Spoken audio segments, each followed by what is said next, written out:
Ukraine और रूस के बीच युद्ध हो रहा है, लेकिन पूरी दुनिया की नजर भारत पर क्यों टिकी है? यूक्रेन ने भारत से क्या कहा? क्या भारत इस बार अपने दोस्त रूस के खिलाफ जंग लड़ने जा रहा है? पूरी दुनिया के सामने तीसरे विश्व युद्ध का खतरा मंडरा रहा है, लेकिन अब पूरी दुनिया की नजरें मोदी पर टिकी हुई है कि आखिर भारत के टैंक किस तरफ से लड़ेंगे। भारत का एक फैसला पूरी दुनिया की तस्वीर बदल सकता है। रूस के हमले के बाद से यूक्रेन में स्थिति भयावह हो चुकी है। हर कोई अपनी जान बचाने की कोशिश कर रहा है। अमेरिका, ब्रिटेन जैसे देश व्लादिमीर पुतिन को नहीं रोक सके। रूस के राष्ट्रपति व्लादिमीर पुतिन ने पूरी दुनिया को धमकी दे दी है कि यूक्रेन और रूस के युद्ध के बीच जो भी देश आएगा वो अंजाम भुगतने के लिए तैयार हो जाए। जो काम अमेरिका जैसे ताकतवर देश नहीं कर सके वो लगता है मोदी करके दिखाएंगे। रूस ने गुरुवार की सुबह करीब 8 बजे यूक्रेन पर हमला शुरू किया। मिसाइल, गोला बारूद से यूक्रेन धुआं हो रहा है।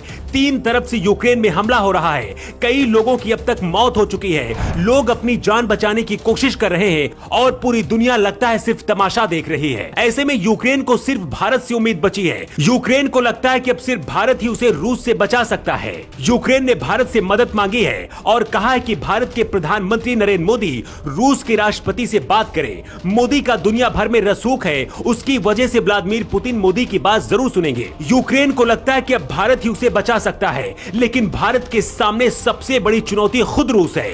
रूस भारत का पुराना दोस्त है। ऐसे में क्या भारत इस युद्ध में शामिल होगा, और अगर शामिल होता है तो किसकी तरफ से लड़ेगा? ये सवाल बहुत गंभीर है। अहम बात यह है कि लगता है कि इस युद्ध में पाकिस्तान भी शामिल होना चाहता है। पाकिस्तान के प्रधानमंत्री इमरान खान रूस पहुंच चुके हैं। ऐसे में यह भी कहा जा रहा है कि पाकिस्तान रूस की तरफ से युद्ध लड़ सकता है।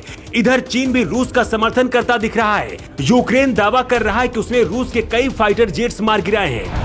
अब तक यूक्रेन के कई गांवों में रूस कब्जा कर चुका है। यहां सिलसिलेवार धमाके हो रहे हैं। ऐसा भी दावा किया जा रहा है कि अब तक इस युद्ध में करीब 100 लोगों की मौत हो चुकी है। रूस के राष्ट्रपति व्लादिमीर पुतिन ने सेना से यूक्रेन में स्पेशल मिलिट्री ऑपरेशन चलाने को कहा है। इसका असर भी दिखना शुरू हो चुका है। रूस का हमला झेल रहे यूक्रेन के राष्ट्रपति वोलोदिमीर ज़ेलेंस्की ने कहा है कि यूक्रेन किसी भी कीमत पर रूस के सामने हथियार नहीं डालेगा और न ही झुकेगा। वहीं यूक्रेन के रक्षा मंत्री देश के सभी लोगों से कहा है कि जो भी हथियार चला सकता है वो हथियार उठा ले और रूस के खिलाफ लड़ने की अपील की है।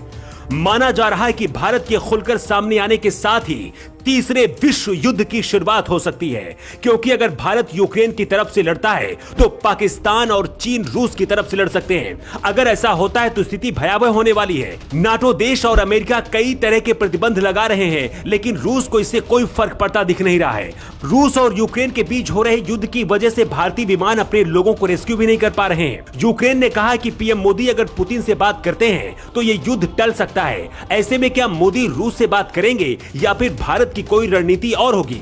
अगले 12 घंटे बहुत महत्वपूर्ण माने जा रहे हैं, क्योंकि इन 12 घंटों में बीतता हुआ हर सेकेंड यूक्रेन के लिए भारी पड़ता दिख रहा है। वैसे आपको क्या लगता है, क्या भारत को इस युद्ध में शामिल होना चाहिए?